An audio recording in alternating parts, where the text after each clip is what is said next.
ഒറീസയിൽ നിന്നും എൻ്റെയും കുടുംബത്തിൻ്റെയും സ്നേഹ വന്ദനങ്ങൾ പ്രാരംഭമായിട്ട് അറിയിക്കുന്നു. आदरणीय पासवान और उनके परिवार और इस शाम के समय इस माध्यम के द्वारा मेरे आवाज को सुनने वाले हर एक भाई बहनों को उड़ीसा से मेरे और मेरे परिवार के प्रेम का वंदन देता हूँ. അവിടെയുള്ള ദൈവമക്കളുമായി ചേർന്ന് ആദ്യമായിട്ടാണ് ഇങ്ങനെ ഒരു കൂട്ടായ്മയ്ക്ക് അവസരം ലഭിക്കുന്നത്. കർത്താവിൻ്റെ സമയത്ത് ദൈവം ഇങ്ങനെ ഒരു അവസരം ദൈവം ഒരുക്കി തന്നോർത്ത് ഞാൻ ദൈവത്തോടും ഒപ്പം അതിനെ ഒരു അവസരം ഒരുക്കിയ പ്രിയപ്പെട്ട സഭയോടുമുള്ള നന്ദി प्रारंभത്തിൽ അറിയിക്കുന്നു. वहाँ के इस प्रकार कलीसिया के साथ जुड़कर परमेश्वर की वचन की सेवा करने के लिए मेरे जिंदगी में पहला मौका मुझे मिला है और इस प्रकार इस मौका मुझे दान प्रदान किया हुआ परमेश्वर के साथ मैं पासवान और परिवार और कलीसिया को मैं धन्यवाद देता हूँ. കർത്താവിനെ പരിചയപ്പെടുത്തിയ നല്ല വാക്കുകൾക്കായിട്ട് നന്ദിയുണ്ട്. ദൈവം ഓർപ്പിച്ചതുപോലെ ഷിബുവിൻ്റെ അമ്മാച്ചൻ്റെ മകളെയാണ് ഞാൻ വിവാഹം കഴിച്ചിരിക്കുന്നത്, ലിജി.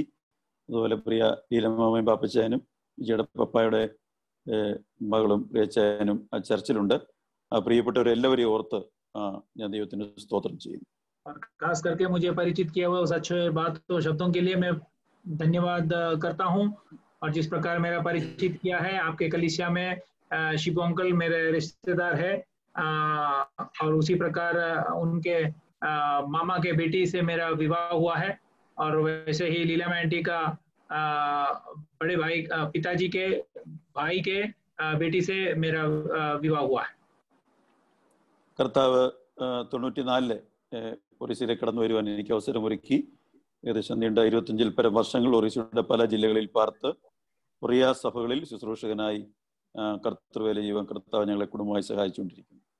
94 में हम परिवार होकर उड़ीसा में परमेश्वर ने हमें लेके आया है और करीबन 25 साल से उड़ीसा के अनेक प्रांतों में रहकर परमेश्वर की सेवकाई में लगे रहने के लिए परमेश्वर ने हमें सहायता कर रहा है. ഇപ്പോൾ ഒറീസയുടെ തലസ്ഥാനമായിരിക്കുന്ന ഭുവനേശ്വരിൽ IPC ടാബർനാക്കിൾ സഭയുടെ ശുശ്രൂഷകനായി ഇത് 5ാമത്തെ വർഷം ഇവിടെ സഭയുടെ ശുശ്രൂഷകൾ ബന്ധത്തിലായിരിക്കുന്നു. और इस प्रकार उड़ीसा की राजधानी भुवनेश्वर में IPC टाबरनाकल कलीसिया के साथ जुड़कर परमेश्वर के सेवकाई में हम लगे हैं. കർത്താവ് ഞങ്ങൾക്ക് വൈഫിന്റെ പേര് ഞാൻ പറഞ്ഞല്ലോ, ലിജി. ഞങ്ങൾക്ക് ദൈവം 2 മക്കളെ തന്നിട്ടുണ്ട്. മൂത്ത മകൻ ജോയൽ ഡെറാഡൂൺ NTCയിൽ BDക്ക് പഠിക്കുന്നു. മകൾ ജോയന്ന 8ാം ക്ലാസ്സിൽ ഭുവനേശ്വരത്ത് സ്കൂളിൽ പഠിക്കുന്നു. और मेरे पत्नी का नाम मैंने आपसे कहा लीजी है और मेरे परमेश्वर ने हमें 2 बच्चे दिए हैं. बेटे का नाम जोएल और बेटी का नाम जोयाना है और जोएल BTH BD के लिए पढ़ाई कर रहा है देहरादून यूनिवर्सिटी में और बेटी 8वीं कक्षा में पढ़ाई कर रही है. തുടർന്ന് ദൈവജനത്തിലേക്ക് കടക്കുവാൻ ആഗ്രഹിക്കുകയാണ്. ഞാൻ always believe that God connects people. ദൈവമാണ് ആളുകളെ തമ്മിൽ കണക്ട് ചെയ്യുന്നത്. ദൈവം നൽകിയ എല്ലാ സ്നേഹബന്ധങ്ങളെയും ദൈവികമായ എല്ലാ കൂട്ടായ്മകളെയും ഓർത്തൊരിക്കൽ കൂടെ ഞാൻ ദൈവത്തിന് നന്ദി അർപ്പിക്കുന്നു. और हम आगे के समय वचन की ओर प्रवेश करेंगे. मैं विश्वास करता हूं कि परमेश्वर लोगों को मिलाता है और लोगों को जुड़ाता है और मैं इस प्रकार परमेश्वर को धन्यवाद करता हूं कि इस अच्छे संबंध के लिए. ഇന്ന് രാത്രിയിൽ പുറപ്പാട് പുസ്തകം 33-ാം അധ്യായത്തിൽ മോശ ദൈവത്തോട് പ്രാർത്ഥിച്ച 3 പ്രാർത്ഥനകളാണ് തുടർന്ന് നമ്മൾ ഒരുമിച്ച് ചിന്തിക്കുവാൻ പോകുന്നത്. आज शाम के समय निर्गमन के पुस्तक 33वें अध्याय में मूसा ने परमेश्वर से प्रार्थना किया हुआ उस 3 विषयों के बारे में हम मनन करेंगे. നമ്മൾ കഴിഞ്ഞ ദിവസങ്ങളൊക്കെ ആയിട്ട് ദേവദാസന്മാരിൽ കൂടെ പ്രാർത്ഥനയെക്കുറിച്ചും അങ്ങനെയൊക്കെയുള്ള കാര്യങ്ങളായിരിക്കുമല്ലോ നിശ്ചയമായിട്ടും കേട്ടുവരുന്നത്. കാരണം ഇതൊരു ഉപവാസ പ്രാർത്ഥന കൂടെ ആയതുകൊണ്ട് പ്രാർത്ഥനയെക്കുറിച്ച് തന്നെ നിങ്ങൾ അറിഞ്ഞിരിക്കുന്ന ചില കാര്യങ്ങൾ ഒരിക്കൽ കൂടെ നിങ്ങളെ ഓർമ്മിപ്പിക്കുന്നത് ഉചിതമെന്ന് തോന്നിയതിനാലാണ് ഈ വേദഭാഗം ഇന്നത്തെ ചിന്തയ്ക്ക് വേണ്ടി തിരഞ്ഞെടുത്തിരിക്കുന്നത്. पिछले दिनों में आप प्रार्थना के बारे में सुन रहे होंगे क्योंकि प्रार्थना में आप लगे रहने के कारण प्रार्थना के विषय में आप सुन रहे होंगे और उसी प्रकार प्रार्थना के विषय में ही हम और मनन करेंगे और इस प्रकार उन बातों के बारे में आपके बीच में रखना उचित समझते हुए उसी विषय को मैंने वापस लिया है. നമുക്ക് ദൈവജനത്തിലേക്ക് നോക്കാം. പുറപ്പാട് പുസ്തകം book of exodus chapter 33. Now we are going to discuss and study about the 3 prayers of Moses. और निर्गमन की पुस्तक 33वें अध्याय में मूसा के उस 3 प्रार्थना के विषय में हम विचार करेंगे और सीखेंगे. ആദ്യമായിട്ട് മോശ പ്രാർത്ഥിക്കുന്ന ഒരു വാചകം എൻ്റെ 13-ാം വാക്യത്തിലുണ്ട്. അവിടെ ഇങ്ങനെ എഴുതിയിരിക്കുന്നു, എന്നോട് കൃപയുണ്ടെങ്കിൽ നിന്റെ വഴി എന്നെ അറിയിക്കണമേ. और पहला प्रार्थना उस अध्याय के 33वीं अध्याय उसकी 13वीं वचन में लिखा है, और मूसा इस प्रकार प्रार्थना करता है कि अब यदि मुझ पर तेरी अनुग्रह की दृष्टि हो तो मुझे अपनी गति समझा दे. Lord, you show me your way. NIV എഴുതിയിരിക്കുന്നത്, Lord, you teach me your ways. ദൈവമേ, നിന്റെ വഴി നീ എന്നെ പഠിപ്പിച്ചു തരണമേ. और वो इस प्रकार परमेश्वर से प्रार्थना करता है कि हे परमेश्वर, तू मुझे अपने मार्गों को बता, सिखा. ഏത് വഴിക്ക് വേണ്ടിയാണ് ഈ മോശ പ്രാർത്ഥിക്കുന്നത്? ഈ പ്രാർത്ഥന കേൾക്കുമ്പോൾ നമുക്കൊരു പക്ഷെ തോന്നിയേക്കാം, വഴിയറിയാതെ വ്യാകുലപ്പെട്ട് ഏതോ ഒരു വിഷമസന്ധിയിലോ പ്രതിസന്ധിയിലോ ആയി നിൽക്കുന്ന ഒരു ദൈവമനുഷ്യന്റെ പ്രാർത്ഥനയായിട്ടാണോ നമുക്ക് ഇതിനെ വ്യാഖ്യാനിക്കാൻ പറ്റുന്നത്? हम इस वचनों को जब पढ़ते हैं तो क्या हम इस प्रकार समझते हैं कि एक ऐसा व्यक्ति प्रार्थना कर रहा है जो अपने मार्ग में किस प्रकार आगे बढ़ना है, किस मार्ग से आगे बढ़ना है करके नहीं जानते हुए प्रार्थना कर रहा है? നമ്മളൊക്കെ ജീവിതയാത്രയിൽ അപരിചിതമായ സ്ഥലങ്ങളിൽ ചെല്ലുമ്പോൾ ചില സ്ഥലങ്ങളിൽ നമുക്ക് വഴി തെറ്റാറുണ്ട്. മറ്റുള്ളവരുടെ സഹായവും ഒക്കെ തേടിയാണ് നമ്മൾ പലപ്പോഴും ലക്ഷ്യസ്ഥലങ്ങളിൽ ചെന്നെത്തുന്നത്. അതുപോലെ വഴിയറിയാതെ കുഴങ്ങി നിൽക്കുന്ന, അല്ലെങ്കിൽ കനാൻ നാട്ടിലേക്കുള്ള യാത്രയിലാണ് ആ സ്ഥലത്തേക്ക് പോകുവാൻ ഉള്ള വഴിയറിയാതെ നിൽക്കുന്ന മോശയുടെ പ്രാർത്ഥനയായിട്ട് നമ്മൾ ഇതിനെ തെറ്റിദ്ധരിക്കരുത്. और इस प्रकार हम सब जिंदगी के सफर में जब अपरिचित जगहों में जाते हैं तब हम इस प्रकार मार्ग पूछ कर जाते हैं. उसी प्रकार इस्राएल की प्रजा कनान के देश के लिए प्रवेश करने के लिए इस प्रकार तैयार होकर रहते हैं. उस समय वे मार्ग से अनजान है और इसीलिए वे परमेश्वर से इस प्रकार प्रार्थना कर रहा है करके गलत फहमी में हमें इसे नहीं समझना है. കനാനിലേക്കുള്ള വഴിയല്ല താൻ ചോദിക്കുന്നത്. കാരണം നമുക്കറിയാം, മോശയ്ക്ക് മരുഭൂമിയിലെ വഴികളെ കുറിച്ച് നല്ല നിശ്ചയമുണ്ട്. ഈ himself is A product of desert. താൻ ഡെസർട്ടിന്റെ ഒരു സന്തതിയാണ്. हम इस प्रकार नहीं समझे कि वो कनान देश की ओर पहुंचने के मार्ग के बारे में यहाँ परमेश्वर से पूछ रहा है, क्योंकि हम जानते हैं कि मूसा जो है वो मरुस्थल का ही एक व्यक्ति होने के कारण वो मरुस्थल के हर एक रास्ताओं से ज्यादा परिचित था. ഈ പ്രാർത്ഥനയുടെ അർത്ഥങ്ങൾ മനസ്സിലാകണമെങ്കിൽ നമ്മൾ 32-ാം അധ്യായത്തോട്, അതിന് മുൻപ് പറഞ്ഞു വന്ന അധ്യായത്തോട് ചേർത്ത് വെച്ച് പഠിച്ചെങ്കിൽ മാത്രമേ നമുക്ക് ഇതിന്റെ അർത്ഥവ്യാപ്തി നമുക്ക് മനസ്സിലാകുകയുള്ളൂ. और इस वचन के अर्थ के बारे में ज्यादा समझना है तो 32वीं अध्याय के कुछ वचनों को हमें इसके साथ मनन करना है. 32-ാം അധ്യായത്തിൽ നടക്കുന്ന കാര്യങ്ങൾ നമുക്കറിയാം. മോശയുടെ ആബ്സൻസിൽ ജനം കാളക്കുട്ടി ഉണ്ടാക്കി വിഗ്രഹാരാധനയിലേക്ക് നയിക്കപ്പെട്ടു.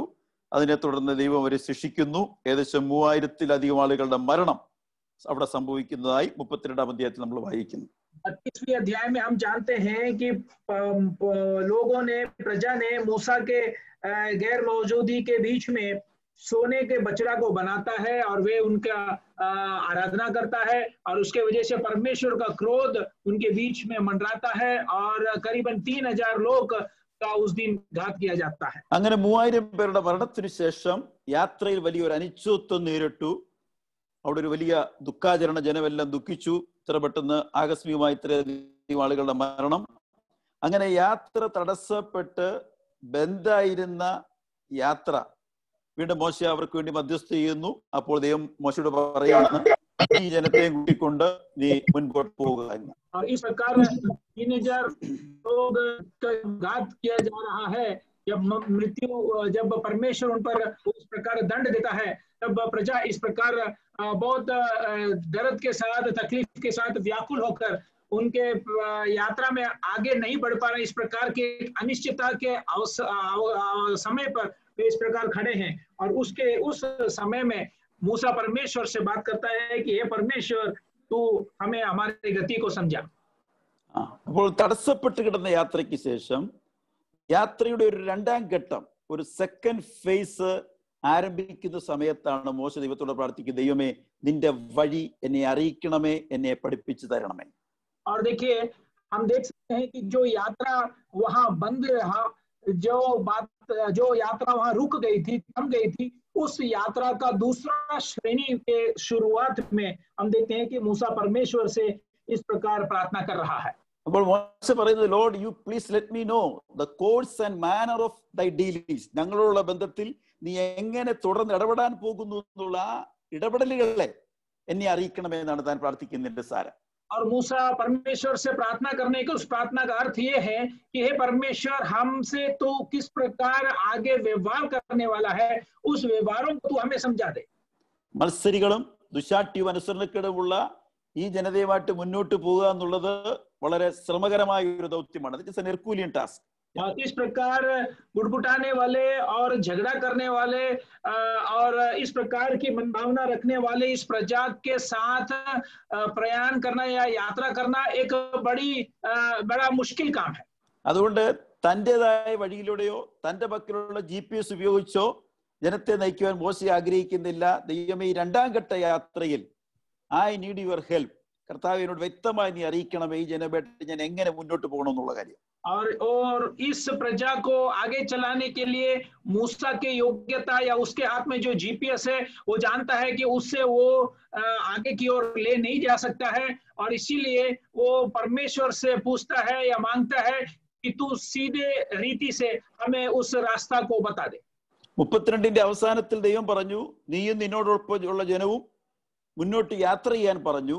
പക്ഷേ 33:12 നമ്മൾ വായിക്കുന്നു, മോശ ദൈവത്തോട് പറയുകയാണ്, ജനത്തെ കൂട്ടിക്കൊണ്ടുപോകുവാൻ നീ കൽപ്പിച്ചല്ലോ, എങ്കിലും ആരെ എന്നോട് കൂടെ അയക്കുമെന്ന് ഇതുവരെ അറിയിച്ചു തന്നിട്ടില്ല. और 32 अध्याय उसकी 34वीं वचन में परमेश्वर मूसा से कहता है कि तू लोगों को उनके स्थानों से ले चल, मगर 33वीं अध्याय उसकी 12वीं वचन और 13वीं वचन में मूसा ने यहोवा से कहा कि तू किन लोगों को मुझे ले चलना है करके तूने मुझे नहीं बताया है. ശുശ്രൂഷയുടെ ആരംഭത്തിൽ അസോസിയേറ്റ് പാസ്റ്ററായിട്ട് അഹരോനെ ദൈവം കൊടുത്തിരുന്നു. പക്ഷേ നമുക്കറിയാം 32 അധ്യായത്തിൽ സംഭവിച്ച കാര്യപരിപാടികൾക്കൊക്കെ നേതൃത്വം കൊടുത്തത് അഹരോന്റെ അറിവും അനുമതിയൊക്കെ അതിനുണ്ടായിരുന്നു. ജനത്തെ അമർ ചെയ്യാനോ ശാസിക്കുവാനോ തർജ്ജനം ചെയ്യുവാനോ അഹരോന് കഴിഞ്ഞില്ല. ഒരുപക്ഷെ അഹരോന് പകരം മറ്റൊരു സഹായി ആയിരിക്കാം മോശ ഇപ്പോൾ ദൈവത്തോട് ചോദിക്കുന്നത്. और हो सकता है, हम जानते हैं कि उस मूसा के साथ सेवकाई में सहायता करने के लिए परमेश्वर ने आरोन को वहां नियुक्ति किया था, मगर मूसा के गैर मौजूदगी में जब इस्राएल के प्रजा ने इस प्रकार सोने का बछड़ा बनाया, तब उन बातों में सारे हम देखते हैं कि आरोन ने नेतृत्व किया और प्रजा को इस प्रकार बहकाया. हो सकता है कि वो इस प्रकार मन में सोच रहा होगा कि उसके जगह पे और एक इस प्रकार सेवक को परमेश्वर खड़ा करेगा. എങ്കിലും ആരെ എന്നോട് അയക്കുമെന്ന് നീ ഇതുവരെ അറിയിച്ചു തന്നിട്ടില്ല. 12ാം വാക്യം നമ്മളതാണ് വായിച്ചത്. और 12वीं वचन में इसी प्रकार हम पढ़े हैं कि परंतु यह नहीं बताया कि तू मेरे संग किसको भेजेगा. So he wanted to be sure he is going to lead the people in a right way, in a proper way. ഒരു ലീഡറുടെ വലിയ ദൗത്യം അതാണ്, ജനത്തെ ശരിയായ ദിശയിലേക്കും പാതയിലേക്കും പ്രോപ്പറായ ട്രാക്കിലൂടെ നയിച്ചുകൊണ്ട് പോകുക എന്നുള്ളത് ഒരു വലിയ ദൗത്യമാണ് ഒരു ലീഡറിന് മുമ്പിലുള്ളത്. और उस मूसा को हम देखते हैं कि वो उसकी जिंदगी में निश्चय होना चाहता था कि किस प्रकार प्रजा को कहाँ की ओर वो चलाना चाहता था या ले जाना चाहता था. एक नेता का एक अच्छा गुण ये है कि वे अपने प्रजा को एकदम सही रीति से और सही जगह की ओर उन्हें चलाना है. ജോർജ് സി മാക്സ്വെൽ ലീഡർഷിപ്പിനെ കുറിച്ച് പറഞ്ഞിട്ടുള്ള ഒരു ഡെഫിനിഷൻ പൊതുവെ എല്ലാവർക്കും പരിചിതമായ ഒരു കൊട്ടേഷനാണ്. അദ്ദേഹം പറഞ്ഞിരിക്കുന്നത്, leader is the one who knows the way, shows the way and goes the way. और मैक्सवेल करके एक लेखक ने इस प्रकार नेता के बारे में कहा है कि नेता वो व्यक्ति है जो मार्ग जानता है और जो मार्ग दिखाता है और वो मार्ग से उन्हें ले चलता है. നേതാവിന് വഴി അറിയുന്നവനായിരിക്കണം, മറ്റുള്ളവരത് കാണിച്ചു കൊടുക്കേണ്ടതുണ്ട്, താൻ തന്നെ ആ വഴിയിലൂടെ സഞ്ചരിക്കുന്നവൻ കൂടി ആയിരിക്കണം ലീഡർ എന്നാണ് മാക്സ്വെൽ പറയുന്നത്. और मैक्सवेल इस प्रकार कहता है कि नेता जो है वो रास्ता जानना चाहिए और वो औरों को उस मार्ग को दिखाने वाला होना चाहिए, और तीसरा वो खुद स्वयं उस मार्ग से प्रयाण करने वाला होना चाहिए. അതുകൊണ്ടാണ് മോശ പറയുന്നത്, ദൈവമേ, ഇനി ഞാൻ എന്റേതായ നിലയിലൂടെ ജനത്തെ നയിക്കുവാൻ ആഗ്രഹിക്കുന്നില്ല. I want to know your way, your dealings. और इसलिए मूसा परमेश्वर से कहता है कि हे परमेश्वर, अभी मेरे इच्छा के हिसाब से नहीं, मगर मैं आपके व्यवहार को समझना चाहता हूँ. പക്ഷെ ഈ പ്രാർത്ഥനയിൽ നമ്മൾ വളരെ ശ്രദ്ധയോടെ ശ്രദ്ധിക്കേണ്ട ഒരു കാര്യമാണ് എഴുതിയിട്ടുണ്ട്. താൻ ഈ പ്രാർത്ഥിക്കുന്നതിന്റെ പർപ്പസ് കേവലം ഒരു വഴിയറിയുക എന്നുള്ളതല്ല. 13-ാം വാക്യത്തിന്റെ സെക്കൻഡ് പാർട്ടിൽ എഴുതിയിരിക്കുന്ന പാർട്ട് ബി എഴുതിയിരിക്കുന്നത്, നിന്റെ വഴി എന്നെ അറിയിക്കണമേ. അതിന്റെ അവസാനം പറയുന്നു, ഞാൻ നിന്നെ അറിയുമാറാകട്ടെ. മോശയ്ക്ക് ദൈവത്തെ കുറിച്ച് കൂടുതൽ അറിവുണ്ടാകണം. അതാണ് തന്റെ പ്രാർത്ഥനയുടെ അന്തസത്യം എന്നുള്ളത്. और इस प्रार्थना के विषय में हम जान सकते हैं कि मूसा केवल मार्ग को जानना नहीं चाहता था, मगर उससे बढ़कर 13वीं अध्याय उसकी 13वीं वचन के दूसरे भाग में हम देखते हैं कि वो परमेश्वर से इस प्रकार प्रार्थना करता था कि परमेश्वर, मैं आपके बारे में ज्यादा जान पाऊं. ഞാൻ നിന്നെ അറിയണം. ഈ പ്രാർത്ഥനയുടെ ലക്ഷ്യം എന്നുള്ളത്, കർത്താവ് എനിക്ക് നിന്നെ ഒന്ന് അറിയണം. അതാണ് മൂസ അവിടെ ആവശ്യപ്പെടുന്നത്. और मूसा इस प्रार्थना के द्वारा उसका उद्देश्य ये है कि मैं आपको ज्यादा जानना चाहता हूं. നമ്മൾ പലപ്പോഴും വഴി അറിയുവാൻ വേണ്ടി ദൈവത്തോട് പ്രാർത്ഥിക്കുമ്പോൾ, കുഞ്ഞുങ്ങളെ ഏത് സ്കൂളിലാണ് ചേർക്കേണ്ടത്, ജീവിത പങ്കാളിയായി സ്വീകരിക്കേണ്ടത് ആരെയാണ്, നമ്മുടെ ഭാവിയിൽ പ്ലോട്ട് അല്ലെങ്കിൽ ഫ്ലാറ്റ് മേടിക്കേണ്ട സ്ഥലം എവിടെയാണ്, ഗുജറാത്തിൽ തന്നെ തുടരണോ അതോ നാട്ടിൽ പോകണമോ, പലപ്പോഴും ഇങ്ങനെയുള്ള ചില തീരുമാനങ്ങളുമായി ബന്ധപ്പെട്ടാണ് പലപ്പോഴും നമ്മൾ ദൈവത്തിന്റെ വഴി അറിയുവാൻ ആഗ്രഹിച്ച് നമ്മൾ പ്രാർത്ഥിക്കുന്നത്. अक्सर हम परमेश्वर से प्रार्थना करते हैं तो हम इस प्रकार हमारे विषय के संबंध में मार्ग या यात्रा किस प्रकार करना है करके सोचने के लिए, निर्णय लेने के लिए हम प्रार्थना करते हैं. जिस प्रकार बच्चों को किस कॉलेज में, किस स्कूल में एडमिशन दिलाना है, हम उनके जिंदगी में किससे उन्हें विवाह करना है, और इस प्रकार हम गुजरात में रहना है या गांव में जाना है, अगर घर लेना है तो किस जगह पे घर लेना है. इस प्रकार के बातों के विषय में हम परमेश्वर से इस प्रकार सलाह लेते हैं. So we expect some visual demonstration. പ്രാർത്ഥിക്കുമ്പോൾ ദൈവം നമ്മോട് ഒരു സ്വപ്നമോ ദർശനമോ ഒരു ദൈവിക ശബ്ദമോ ഒരു പ്രൊഫറ്റിക്കൽ വോയിസോ ഒരു ദൈവവചനമോ ഇടപെടണമെന്നുള്ള ഒരു വിഷ്വൽ ഡെമോൺസ്ട്രേഷൻ പ്രാർത്ഥിക്കുമ്പോഴൊക്കെ നമ്മുടെ മനസ്സിന്റെ ഉള്ളിൽ ഒരു വലിയ ആഗ്രഹമാണ്. और इस प्रकार हम जब परमेश्वर से प्रार्थना करते हैं, हम इस प्रकार एक दृश्य के द्वारा परमेश्वर हमको बताए, हमारे आत्मा को उत्तर देने का हम इच्छा रखते हैं. परमेश्वर हमें एक सपना से, इस प्रकार कोई नबूवत की बातों से, इस प्रकार कोई दर्शन से परमेश्वर हमसे व्यवहार करे करके हम उम्मीद रखते हैं. എന്നാൽ മോശയെ സംബന്ധിച്ച് ഒരു വിഷ്വൽ ഡെമോൺസ്ട്രേഷൻ വേണ്ടി ഒന്നുമല്ല താൻ പ്രാർത്ഥിക്കുന്നത്. കാരണം തന്റെ ശുശ്രൂഷയുടെ ആരംഭ സമയത്ത് കത്തുന്ന മുൾപ്പടർപ്പും മേഘസ്തംഭവും അഗ്നിസ്തംഭവും വടിസർപ്പമായതും ഇങ്ങനെ ഒത്തിരി ഡെമോൺസ്ട്രേഷൻ തന്റെ ജീവിതത്തിൽ കണ്ടിട്ടുള്ള ആളായതുകൊണ്ട് താൻ ഇപ്പോൾ അങ്ങനെ ഒന്നും ദൈവത്തിൽ താൻ പ്രതീക്ഷിക്കുന്നില്ല. और मूसा अपने जिंदगी में इस प्रकार दृश्य, परमेश्वर के दृश्य प्रदर्शन होते हुए एक बार उसके जिंदगी में देखा है. हम जानते हैं उस कांटीले झाड़ी इस प्रकार जल रहा था, और वैसे उसके अंदर आग प्रकट हुआ, और वैसे ही उसका छड़ी जो है वो सर्प बन जाता है. उस प्रकार की दृश्य उसने बहुत देखा है. इस कारण इस प्रार्थना के द्वारा वो परमेश्वर से कोई दृश्य प्रदर्शन करने नहीं मांग रहा है. I want to know you. ദൈവമേ, എനിക്ക് നിന്നെ ഒന്ന് അറിയണം. അതാണ് തന്റെ ഏറ്റവും മുഖ്യമായ ആവശ്യം. उनका सबसे मुख्य आवश्यकता ये है कि हे परमेश्वर, मैं आपको जानना चाहता हूं. പലർക്കും ദൈവത്തെ പറ്റി അറിവുണ്ട്, പക്ഷെ ദൈവത്തെ അറിയുന്ന കാര്യം അത് തികച്ചും വ്യത്യസ്തമാണ്. Let me repeat. ദൈവത്തെ അറിയുക, ദൈവത്തെ കുറിച്ചറിയുക, ഇത് രണ്ട് വ്യത്യസ്തമായ കാര്യങ്ങളാണ്. अक्सर अनेक लोग परमेश्वर को जानता है, मगर परमेश्वर के बारे में जानना ज्यादा अहमियत वाली बात है. ये दोनों विषय दो अलग अलग अर्थ वाले विषय है. നമ്മൾക്കറിയാം, പ്രൈം മിനിസ്റ്ററിനെ പറ്റി നമുക്ക് എല്ലാവർക്കും നല്ല അറിവുണ്ട്. പക്ഷെ പ്രൈം മിനിസ്റ്ററിനെ അറിയാമെന്ന് ചോദിച്ചാൽ ദാറ്റ് ഈസ് സംതിങ് ഡിഫറെന്റ്. അദ്ദേഹമായിട്ട് നമുക്ക് വ്യക്തിപരമായ ബന്ധമുണ്ടാകണം. हम सब प्रधानमंत्री को जानते हैं करके कहेंगे तो हम सब कहेंगे हम जाने कि प्रधानमंत्री है, मगर प्रधानमंत्री के बारे में जानना है तो उसके लिए एक व्यक्तित्व संबंध होना जरूरी है. അതാണ് ഞാൻ പറഞ്ഞത്. ദൈവത്തെ പറ്റി അറിവ് എല്ലാവർക്കും മിക്ക ആളുകൾക്കും ഉണ്ട്, പക്ഷെ ദൈവത്തെ അറിയുക എന്നുള്ളത് ദാറ്റ് ഈസ് സംതിങ് ഡിഫറെന്റ്. और उसी बात को मैंने कहा कि परमेश्वर के बारे में सब जानते होंगे, मगर परमेश्वर के बारे में, परमेश्वर को सब जानते होंगे, मगर परमेश्वर के बारे में जानना जरूरी है. നമ്മുടെ പ്രാർത്ഥന കൊണ്ട് നമ്മൾ ലക്ഷ്യമാക്കുന്നത് വാസ്തവത്തിൽ എന്താണ്? നമ്മൾ ഈ ദീർഘ ദിവസങ്ങൾ പ്രാർത്ഥനയ്ക്ക് വേണ്ടി വേർതിരിച്ചതിലൂടെ what is the ultimate aim? നമ്മുടെ ഇൻസ്പയറിംഗ് ഫോഴ്സ് എന്താണ്? और खास करके हमने इतना दिन जो इस उपवास और प्रार्थना के हमने योजना किया है, हमारे जिंदगी में इस प्रार्थना सभाओं के द्वारा हम क्या उद्देश्य रखते हैं और हम क्या इच्छा रखते हैं? ഞാൻ മുമ്പ് പറഞ്ഞതുപോലെ നമ്മുടെ ഭാവിയുമായി ബന്ധപ്പെട്ട് നമ്മൾ മാനസിക സംഘർഷത്തിലായിരിക്കുന്ന ചില വിഷയത്തിന്മേൽ ഒരു ദൈവിക ഇടപെടലും ശബ്ദവും ഒരു ആലോചനയുമാണോ, അതോ മോശെ ആഗ്രഹിച്ച പോലെ ദൈവമേ എനിക്ക് നിന്നെ കൂടുതലായിട്ടൊന്ന് അറിയണം, ആ നിന്റെ വഴി, ആ കാര്യപരിപാടികളും പദ്ധതികളും എനിക്കൊന്ന് വെളിപ്പെടുത്തണമേ, അങ്ങനെ ഒരു പ്രാർത്ഥനയാണോ നമ്മുടെ ഉള്ളിൽ ഉള്ളത്? ഇതാണ് നിങ്ങളോടുള്ള എൻ്റെ ഒരു ലളിതമായ ഒരു ചോദ്യം.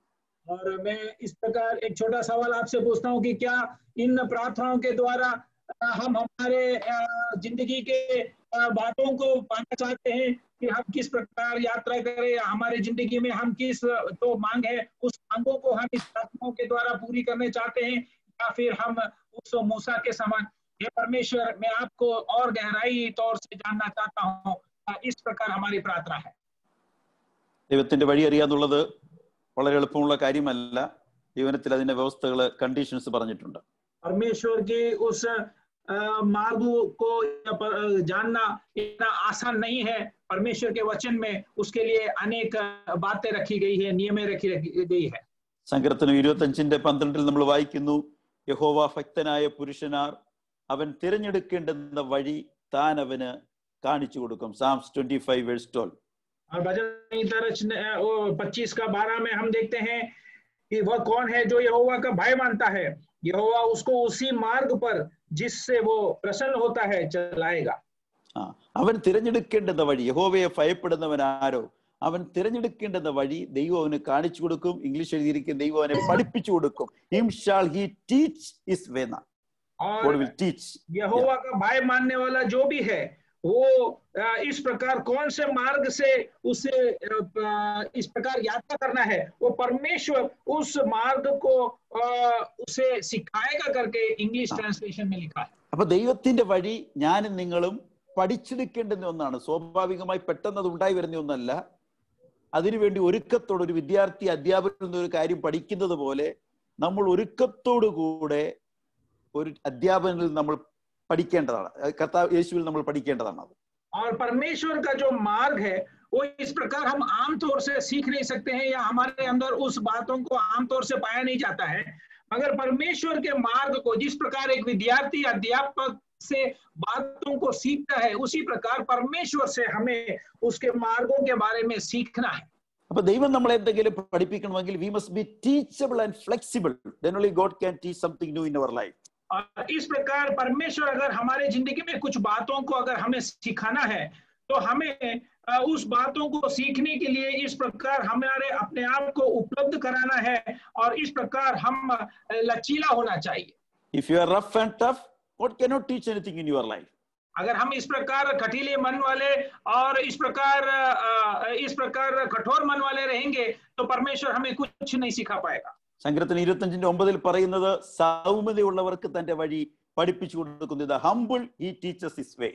और उसी अध्याय 25वीं अध्याय उसके 9वें वचन में हम देखते हैं वह नम्र लोगों को न्याय की शिक्षा देगा और वह नम्र लोगों को अपना मार्ग दिखलाएगा. അപ്പൊ ഈ ഉപവാസ പ്രാർത്ഥനയോട് നമ്മൾ ലക്ഷ്യമിടുന്നത് കുറെ കൂടെ സമർപ്പണവും വിധേയത്വവും അനുസരണമുള്ളവരായി ദൈവ വഴി പഠിച്ചെടുക്കുവാൻ വേണ്ടി നമ്മളെ തന്നെ ഒരുക്കുവാനുള്ള ദിനങ്ങളാണ് ഈ ഉപവാസ പ്രാർത്ഥനയ്ക്കുള്ള ദിവസങ്ങൾ. और इन उपवास के दिनों के द्वारा हम अपने आप को और थोड़ा दीन करके परमेश्वर के सन्मुख में और नम्र करते हुए परमेश्वर के उस मार्गों को सीखने के लिए हम अपने आप को मुलायम बनाए, हम अपने आप को समर्पण करें. മോശെ പ്രാർത്ഥിച്ച ദൈവമേ ടീച്ച് മീ യുവർ വേ, ദൈവമേ നിന്റെ വഴി നീ എന്നെ പഠിപ്പിക്കണമേ, എനിക്ക് കാണിച്ചു തരണമേ. मूसा ने परमेश्वर से प्रार्थना किया कि हे परमेश्वर तू मुझे अपनी गति को समझा दे. 1990 ഞാൻ കർത്താവിന്റെ വേലയ്ക്ക് വേണ്ടി എന്റെ ജീവിതത്തെ ഞാൻ സമർപ്പിക്കുന്നത്. 1990 में परमेश्वर की सेवकाई के लिए मैंने अपने आप को समर्पण किया. 93 കുമ്പനാടുള്ള ഹെബ്രോൻ ബൈബിൾ കോളേജിൽ ദൈവദിനം പഠിച്ച് പൂർത്തിയായതിനു ശേഷം ദിവസങ്ങളിൽ ഞാൻ കാത്തിരുന്ന് പ്രാർത്ഥിച്ചു, കർത്താവേ എന്റെ സേവനം ആവശ്യമായിരിക്കുന്ന സ്ഥലം ഏതാണെന്ന് അവിടെ എനിക്ക് വെളിപ്പെടുത്തി തരണം, ഞാൻ അവിടേക്ക് പോകാൻ ഒരുക്കമാണ്. 1993 में कुम्भनाड बाइबल कॉलेज में मेरा पढ़ाई पूर्ति करने के बाद मैंने परमेश्वर से प्रार्थना किया कि हे परमेश्वर, सेवकाई के निमित्त तू जहां भी इच्छा करता है वहां भेज, मैं वहां जाने के लिए तैयार हूं। ഞങ്ങളുടെ സഭയിൽ നടക്കുന്ന ഒരു ഉപവാസ പ്രാർത്ഥനയിൽ പ്രാർത്ഥന നടന്നുകൊണ്ടിരിക്കുമ്പോൾ ദൈവം എന്നെ 2 വാക്കുകൾ എഴുതി കാണിച്ചു. ഒറീസ, ഒറിയ.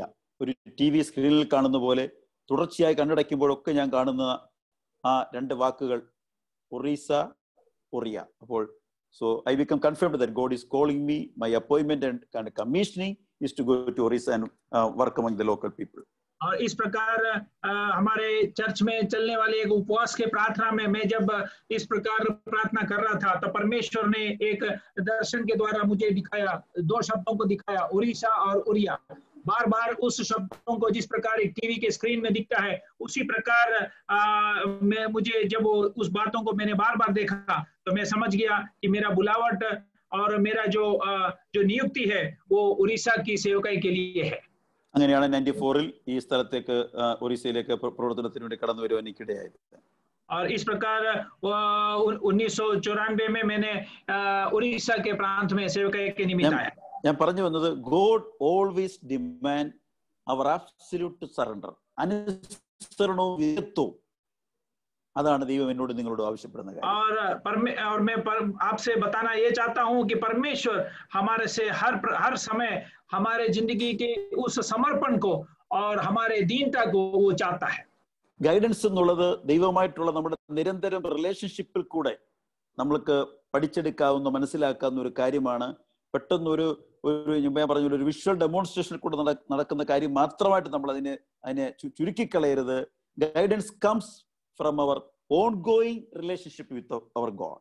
उस मार्गदर्शन की जो बात है वो हम इस प्रकार, जैसे मैंने आपसे पहले कहा, वो तुरंत या जल्दी में हम हासिल नहीं कर सकते हैं. मार्गदर्शन की जो बात है वो हमारे और परमेश्वर के साथ जो हमारे निजी संबंध के द्वारा उत्पन्न होने वाली बात है. മോശ പ്രാർത്ഥിച്ചു, ദൈവമേ നിന്റെ വഴി എന്നെ അറിയിക്കണമേ.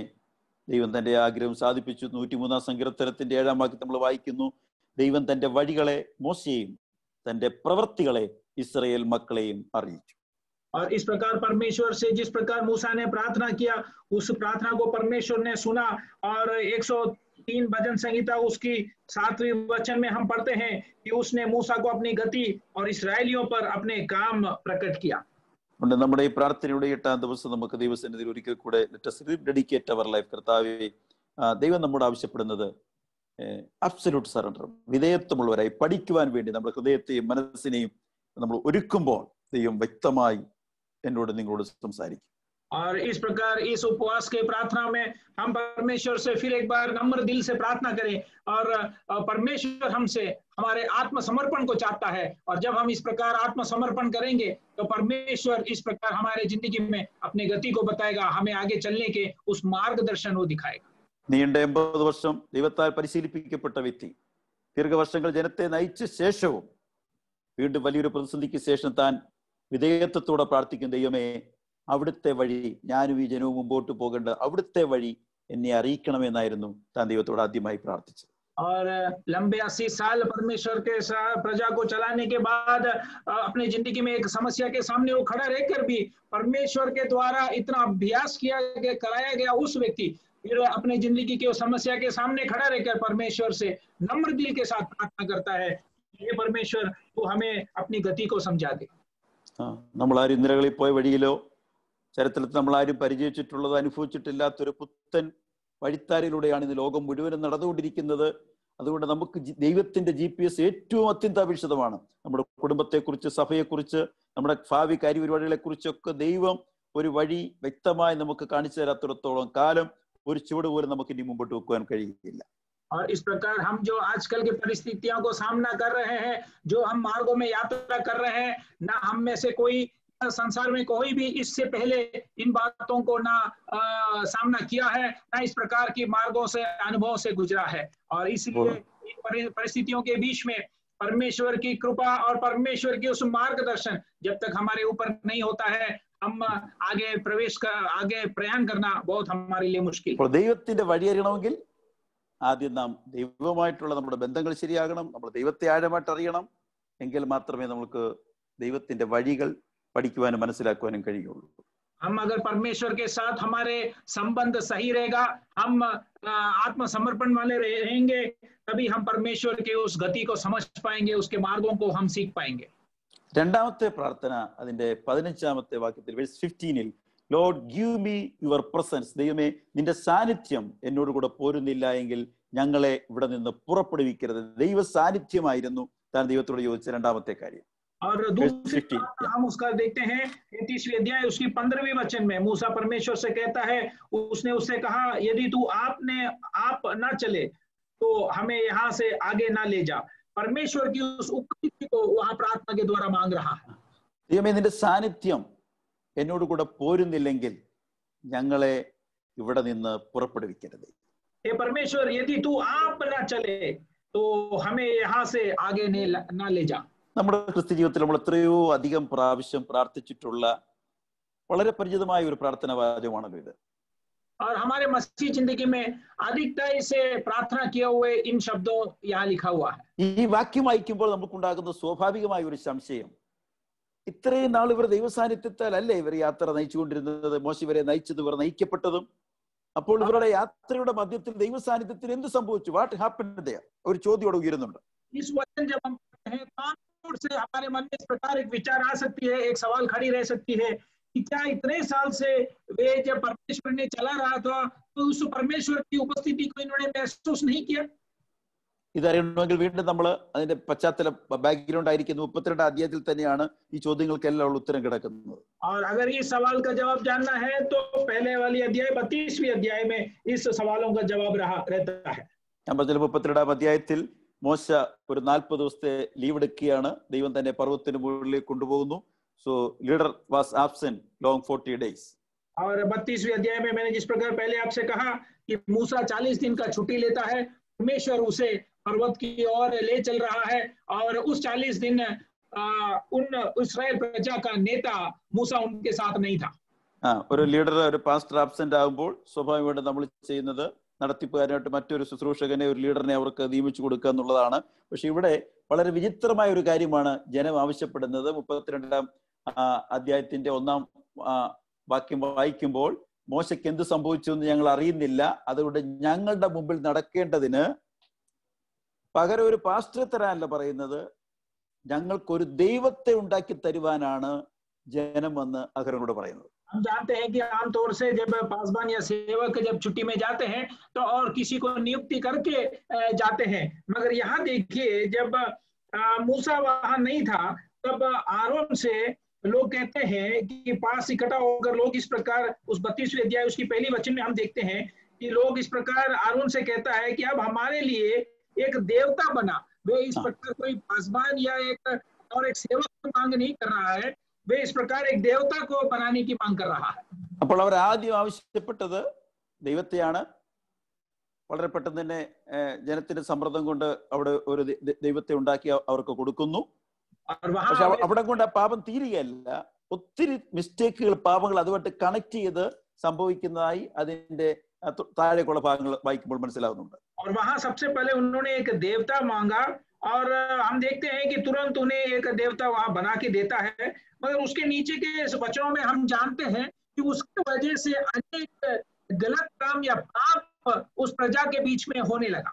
5ാം വാക്യം ശ്രദ്ധിച്ച്, 5ാം വാക്യത്തിൽ പറഞ്ഞിരിക്കുന്നത്, പെട്ടെന്ന് അവിടെ ഒരു യാഗപീഠം പണിയുന്നു, അവിടെ ഒരു ഉത്സവം ഡിക്ലെയർ ചെയ്യുന്നു, ഹോമയാഗങ്ങളും സമാധാനയാഗങ്ങളും അർപ്പിക്കുന്നു, ജനം ഭക്ഷിക്കുവാനും കുടിക്കുവാനും ഡാൻസ് ചെയ്യുവാനും എഴുന്നേൽക്കുന്നു. നോക്കുക, ഒന്നിനു പുറകെ ഒന്നായിട്ട് നിരവധി പാപങ്ങൾ കണക്ട് ആയിട്ട് വരികയാണ്. हम देखते हैं 5वें वचन में कि वहां वेदी बना रहा है और फिर वहां एक पर्व की ऐलान किया जा रहा है और उसके बाद होम बलि चढ़ाया जा रहा है, मेल बलि ले आया जा रहा है और वहां लोग बैठकर खा पिया और उठकर खेलने लगे. നമുക്ക് ഒരു ലീഡറിന്റെ 40 days ആബ്സെൻസ് ഉണ്ടാക്കി വെച്ച പ്രതിസന്ധികളും പ്രശ്നങ്ങളും എത്ര വലുതാണ്. एक नेता जब उनके बीच में 40 दिन तक नहीं था तो वहां उनके गैर मौजूदगी में कितना बातें और समस्याएं वहां खड़ी हो गई. You see, the top of Mount Sinai, Moses is receiving the commands, but people in the valley, they are breaking the law. उस सिनाई पर्वत के ऊंचाई में मूसा परमेश्वर के उस आज्ञाओं को, व्यवस्थाओं को प्राप्त कर रहा है, मगर उस पहाड़ के नीचे देखिए प्रजा परमेश्वर की उस वायदाओं को, उसके व्यवस्थाओं को तोड़ रहा है। 40 days, leader is in the fasting, the top of the mountain, but in the valley, people are conducting the feast. 40 दिन तक सेवक नेता जो है वो उपवास में उस पहाड़ के जो ऊपर ऊंचाई में है, मगर नीचे देखिए प्रजा उस 40 दिन वे इस प्रकार खा पी कर नाच रहे हैं, खेल रहे हैं। Not only feasting, there is dancing and festival and merrymaking, they are enjoying. അവര് ജീവിതം ആസ്വദിക്കുകയും ആഘോഷിക്കുകയും ചെയ്യുകയാണ്. और देखिए वे केवल खा पी नहीं रहे हैं, वे उठकर इस प्रकार खेलने लगे और जिंदगी को मनाने लगे। താഴ്വരയിൽ ആഘോഷങ്ങളും ആഹ്ലാദങ്ങളും ഒക്കെ തകർക്കുമ്പോൾ 32 അധ്യായത്തിന്റെ 7-ാം വാക്യത്തിൽ ദൈവം മോശയോട് പറയുകയാണ്, നീ പെട്ടെന്ന് താഴേക്ക് ഇറങ്ങിച്ചെല്ലുക, കാരണം നീ ഇസ്രായേലിൽ നിന്ന് കൊണ്ടുവന്ന നിന്റെ ജനം അവരെ തന്നെ വഷളാക്കിയിരിക്കുന്നുവെന്ന് ദൈവം മോശയോട് പറഞ്ഞു കൊടുത്തു. और जब पहाड़ के नीचे तब लोग इस प्रकार बिगड़ने लगे, तब परमेश्वर तुरंत यहोवा ने मूसा से कहा कि नीचे उतर जा, क्योंकि तेरी प्रजा के लोग जिन्हें तू मिस्र देश से निकाल के ले आया वे बिगड़ गए हैं. താഴെ പള്ളിപ്പെരുന്നാളും ആഘോഷം നടക്കുന്ന കാര്യം മോശ എങ്ങനെ അറിഞ്ഞുവെന്ന് പലപ്പോഴും നമുക്ക് അതിശയം തോന്നുക. അന്ന് വാട്സപ്പോ സെൽഫോണോ SMS ഒന്നും അയക്കാനുള്ള സംവിധാനമൊന്നും ഇല്ലാത്ത കാലത്ത് ഈ താഴെ നടക്കുന്ന കാര്യം ഇത്രയും മുകളിലിരുന്ന മോശ ഇതെങ്ങനെ അറിഞ്ഞെന്ന് ചോദിച്ചാൽ, Moses was the member of the mountain fellowship. Mountain ഫെലോഷിപ്പിന്റെ മെമ്പർ ആയിരുന്നത് കൊണ്ട് ദൈവം അന്നേരമുള്ള കാര്യങ്ങൾ ഈ മുകളിൽ ഇരിക്കുന്ന ആളിനെ അറിയിച്ചുകൊണ്ടിരുന്നു. അതുകൊണ്ട് മോശയോട് ദൈവം പറഞ്ഞു, you go and get down, your people have corrupted themselves, go there, please go there. जब ऊंचाई में रहने वाला मूसा नीचे पहाड़ के नीचे प्रजा जो काम कर रहे हैं उन बातों को उसे कैसे खबर मिला या किस प्रकार उन बातों को उसने पहचाना करके अगर हम सवाल करें तो उसका, क्योंकि उन दिनों में व्हाट्सएप या इस प्रकार की कोई भी बातें नहीं उपलब्ध थी, उसके बीच में हम अगर पूछे कि इस प्रकार मूसा ने इन बातों को कैसे मालूम, उसको किस प्रकार मालूम पड़ा, तो हम समझ सकते हैं कि मूसा जो है उस पहाड़ी उस संगति का वो एक मेंबर था और उसकी वजह से परमेश्वर ने उन बातों को उसे बता के दिया. നമ്മൾ ഏത് സഭയുടെ ഭാഗമാണെങ്കിലും മൗണ്ടൻ ഫെലോഷിപ്പ് ഉയരത്തിലുള്ള ദൈവമായിട്ടുള്ള കൂട്ടായ്മയിൽ നമ്മൾ നിന്നാൽ മറഞ്ഞിരിക്കുന്നതും ഒളിച്ചു വെച്ചിരിക്കുന്നതും മൂടപ്പെട്ടിരിക്കുന്ന കാര്യങ്ങളൊക്കെ ദൈവം കൃത്യസമയത്ത് നമ്മളെ അറിയിച്ചുകൊണ്ടിരിക്കും. മറ്റാരുടെയും സഹായങ്ങളോ ഇൻഫർമേഷന്റെ നമുക്ക് ആവശ്യമില്ല. हम कोई भी कलीसिया कोई भी संगठन के साथ जुड़े रहेंगे, मगर उन सबसे बढ़कर अगर हम उस ऊंचाई के उस पहाड़ी उस संगठन के अगर हम मेंबर रहते हैं या अंग रहते हैं, परमेश्वर हमें उस गुप्त बातों को और अनेक भेद की बातों को हमें बताएगा. താഴെ മോശ വന്ന് തുടർന്നോടെ സംഭവിച്ച കാര്യം നമുക്കറിയാം. ഈ തെറ്റിന് നേതൃത്വം കൊടുത്ത ആളുകൾക്ക് 3 പണിഷ്മെന്റ് മോശ ഇവിടെ കൊടുക്കുന്നതായിട്ട് അതിന്റെ 20, 27, 35 വാക്യങ്ങൾ വായിക്കുമ്പോൾ we could see there are 3 punishment in chapter 32. और 32वें अध्याय उसकी 20, 21 और 22 वचन जब हम पढ़ते हैं तो हम देखते हैं कि मूसा ऊपर से नीचे आता है और उस गलतियों को नेतृत्व दिया हुआ उस सेवक को और लोगों को मूसा इस प्रकार दंड देता है. 20-ാം വാക്യത്തിൽ എഴുതിയിരിക്കുന്ന ഒന്നാമത്തെ പണിഷ്മെന്റ് കാളക്കുട്ടിയെ തീയിലിട്ട് ചുട്ട് പൊടിയാക്കി വെള്ളത്തിൽ വിതറി जनते को कुड़िपिकियाना. Verse 20. 20वीं वचन में हम पहला सजा को देखते हैं. तब उसने उनके बनाया हुए बछड़े को लेकर आग में डाल के फूंक दिया और पीस कर चूर चूर कर डाला और जल के ऊपर फेंक दिया और इस्राएलियों को उससे पिलवा दिया. പണിഷ്മെന്റ് നമ്പർ 2 27-ാം വാക്യത്തിൽ എഴുതിയിരിക്കുന്നു, ലേവ്യരോട് പറയുകയാണ്, വാൾ അരക്കി കെട്ടി ഈ തെറ്റിന് നേതൃത്വം കൊടുത്തവരെ അവരുടെ ബന്ധമോ പൊസിഷനോ ഒന്നും നോക്കാതെ മുഖം നോക്കാതെ വെട്ടുവാൻ അവരെ മോശ കൽപ്പിച്ചാക്കുന്നു. അങ്ങനെ 3000 പേര് അവിടെ സംഹരിക്കപ്പെടുന്നു. और सजा नंबर 2 27वीं वचन में हम देखते हैं, उसने उनसे कहा, इस्राएल का परमेश्वर यहोवा यूं कहता है कि अपनी अपनी जांग पर तलवार लटकाकर छावनी से एक निकास से दूसरे निकास तक घूम घूम कर अपने अपने भाइयों, संगियों और पड़ोसियों को घात करो. और उस दिन 1000 के अटकल लोग मारे गए. The third punishment, that is in verse 35, 35-ാം വാക്യത്തിലാണ് മൂന്നാമത്തെ ശിക്ഷയെ കുറിച്ച് എഴുതിയിരിക്കുന്നത്. The Lord struck the people with a plague. യഹോവ അവരെ ദണ്ഡിപ്പിച്ചു. ഒരു മഹാമാരി ജനത്തിന്റെ മേൽ അയച്ചു. അത് 35 വാക്യത്തിൽ എഴുതിയിട്ടുണ്ട്. മൂന്നാമത്തെ പണിഷ്മെന്റ്. तीसरी सजा हम 35वें वचन में देखते हैं, यहोवा ने उन लोगों पर विपत्ति डाली. മക്കളെ, ഞാൻ പറഞ്ഞു വരുന്നത്, നമ്മൾ തുടങ്ങിയത് എവിടെ നിന്നാണ്? മോശയുടെ രണ്ടാമത്തെ പ്രാർത്ഥന, ദൈവമേ നിന്റെ സാന്നിധ്യം എന്നോടുകൂടെ പുറപ്പെടരുത്. ദൈവ സാന്നിധ്യം എങ്ങനെ നഷ്ടപ്പെട്ടു എന്നുള്ള കാര്യമാണ് ഞാൻ നിങ്ങളോട് ഇപ്പോൾ പറഞ്ഞു വരുന്നത്. और हे प्रियो, मैं इस विषय पर मैं आपसे बात कर रहा हूं कि हमने कहां से शुरू किया. मूसा के उस दूसरा प्रार्थना के विषय में हम हैं कि वो परमेश्वर से प्रार्थना करता है कि हे परमेश्वर, तेरी उपस्थिति हमारे साथ चले. और हम उस विषय पर मनन कर रहे हैं कि किस प्रकार परमेश्वर की उपस्थिति उनके बीच में से, प्रजा के बीच में से हट गई. എന്തിനു വേണ്ടിയാണ് ദൈവ സാന്നിധ്യത്തിനോട് പ്രാർത്ഥിച്ചത്? ദൈവ സാന്നിധ്യത്തിന് എന്ത് സംഭവിച്ചു അതറിയാൻ വേണ്ടിയാണ് നമ്മൾ ഈ 32 അധ്യായത്തിലെ ചരിത്രമെല്ലാം പറഞ്ഞു വരുന്നത്. परमेश्वर की उपस्थिति उनके बीच में से कैसे हट गया और क्यों मूसा उस उपस्थिति को वापस आने के लिए परमेश्वर से प्रार्थना कर रहा है. इस सवालों का जवाब के रूप में हमने 32वें अध्याय के बातों को हम अभी सीख कर आए. ദയവായി ശ്രദ്ധിക്കുക. ഈജിപ്തിൽ നിന്ന് ഇവരെ വിടുവിക്കുവാൻ വേണ്ടി ഒരു രാത്രി മതിയായിരുന്നു ദൈവത്തിന്. പക്ഷേ ഇവരുടെ ഹൃദയത്തിൽ നിന്ന് ഈജിപ്തിനെ പുറത്താക്കാൻ നീണ്ട 40 വർഷങ്ങൾ ദൈവത്തിന് വേണ്ടി വന്നു. मिस्र देश में से इस्राएल के प्रजा को बाहर निकालने के लिए परमेश्वर को केवल एक रात काफी था, मगर इनके हृदयों में से मिस्र देश को बाहर निकालने के लिए परमेश्वर को लंबे 40 साल की जरूरत पड़ी. മരുഭൂമിയിൽ യാത്ര ചെയ്യുമ്പോഴും മിസ്രൈമിലെ ദൈവമായ കാളയുടെ ആ കാര്യങ്ങളൊന്നും, അവിടുത്തെ ഭക്ഷണവും അവിടുത്തെ കൾച്ചറും അവിടുത്തെ വർഷിപ്പും ഒന്നും ഇവരുടെ മനസ്സിൽ നിന്ന് പോയിട്ടില്ല. അവര് ഈജിപ്തിൽ നിന്ന് വന്നെന്നുള്ളതേ ഉള്ളൂ. ഇന്നും ഇവരുടെ മനസ്സിൽ കിടക്കുന്നത് ഈജിപ്തിന്റെ സൗകര്യങ്ങളും അവിടുത്തെ ആരാധനയൊക്കെയാണ്. ये मरुस्थल से यात्रा करने के समय भी उस मिस्र देश के बातों को और वहां के भोजन के बारे में और उस सोने के बछड़े की आराधना के विषय की बातें उनके मन के अंदर था. वे केवल मिस्र देश को छोड़कर आए, मगर अभी भी उनके मन के अंदर उस मिस्र देश की बातें उन पर इस प्रकार प्रभाव डाल रही थी. അപ്പോൾ 32ാം അധ്യായത്തിൽ നമ്മൾ കാണുന്നത് വിഗ്രഹാരാധനയിലേക്ക് പോയ ജനങ്ങൾക്ക് കൊടുത്ത 3 ശിക്ഷകളെ കുറിച്ചാണ്. 32वें अध्याय में हम उन 3 शिक्षाओं को देखते हैं, सजाओं को देखते हैं जो उन लोग को मिला जो इस प्रकार मूर्ति पूजा के पीछे गए. എന്നാൽ 33ാം അധ്യായം തുടങ്ങുന്നത് 3 ബ്ലെസ്സിങ്ങുകളെ കുറിച്ച് പറഞ്ഞുകൊണ്ടാണ്. ശിക്ഷയ്ക്ക് ശേഷം we could see there are 3 blessings when we read chapter 33 verse 1 to 3. मगर 33वें अध्याय जब हम पहले वचन से तीसरी वचन हम देखते हैं कि 3 आशीषों को बताकर वहां उस अध्याय शुरू हो रहा है.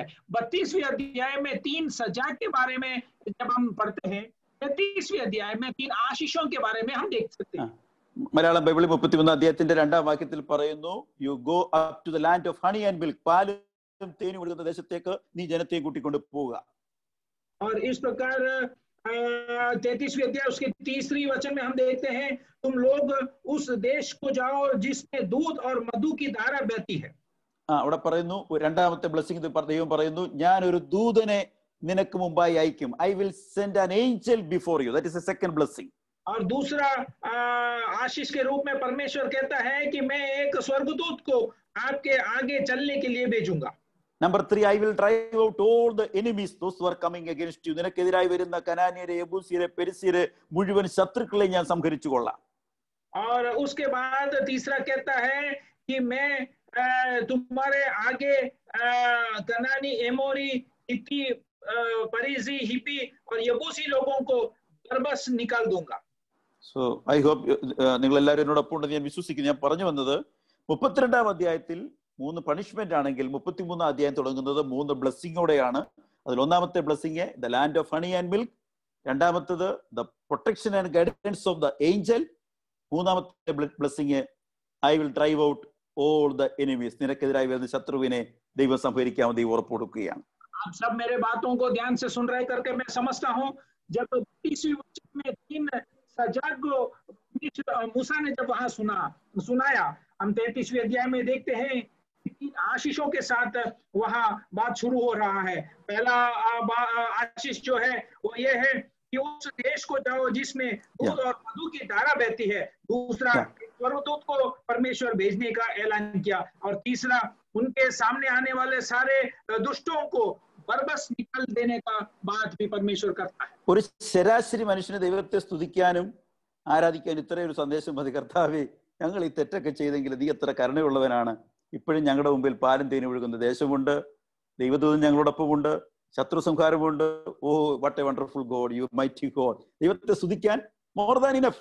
ഈ സന്ദേശം ധാരാളമാണ്. परमेश्वर की स्तुति और धन्यवाद करने के लिए केवल इस 3 बात बहुत हो गया है, काफी है। हे परमेश्वर, तू हमें दूध और मधु की धारा बहने वाली देश में भेज रहा है और एक स्वर्गदूत को हमें हमारे आगे भेजने वाला है और हमारे दुश्मनों को तू नाश करने वाला है। काफी है. എന്നാൽ 3 ബ്ലെസ്സിംഗ് പറഞ്ഞിട്ട് എന്റെ 3-ാം വാക്യത്തിന്റെ ബി പാർട്ടിൽ ദൈവം പ്രസക്തമായ ഒരു കാര്യം 4ാമത് പറഞ്ഞു. ഞാൻ ഇനി മുതൽ നിന്റെ നടുവിൽ നടക്കുകയില്ല, കാരണം നീ ദുശാഠ്യമുള്ള ജനമാകുന്നു. Because you are rebellious people. നീ ദുശാഠ്യമുള്ള ജനമാകുന്നതുകൊണ്ട് ഇനിയും മുതൽ ഞാൻ നിങ്ങളോടൊപ്പമില്ല. ദൂതനുണ്ട്, പ്രോമിസ്ഡ് ലാൻഡ് ഉണ്ട്, ശത്രു സംഹാരമുണ്ട്, പക്ഷെ ഇനിയും മുതൽ ഞാൻ നിങ്ങളോടൊപ്പമില്ല. मगर इस 3 आशीषों को परमेश्वर उनको देने के बाद तीसरी वचन के आखिरी शब्द में हम देखते हैं, वचन में देखते हैं, ऐसा ना हो कि मैं मार्ग में तुम्हारे साथ होके नहीं चलूंगा, इस कारण मैं तुम्हारे बीच न होके चलूंगा.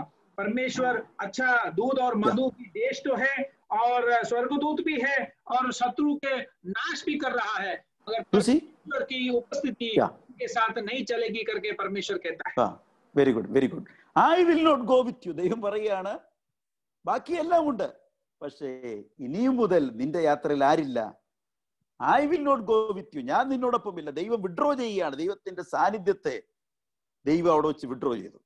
परमेश्वर उनसे कहता है कि सारे बात आपके साथ है, मगर मैं अब से तुम्हारे साथ नहीं चलूंगा. परमेश्वर अपने आप को उनके बीच में से अलग कर रहा है.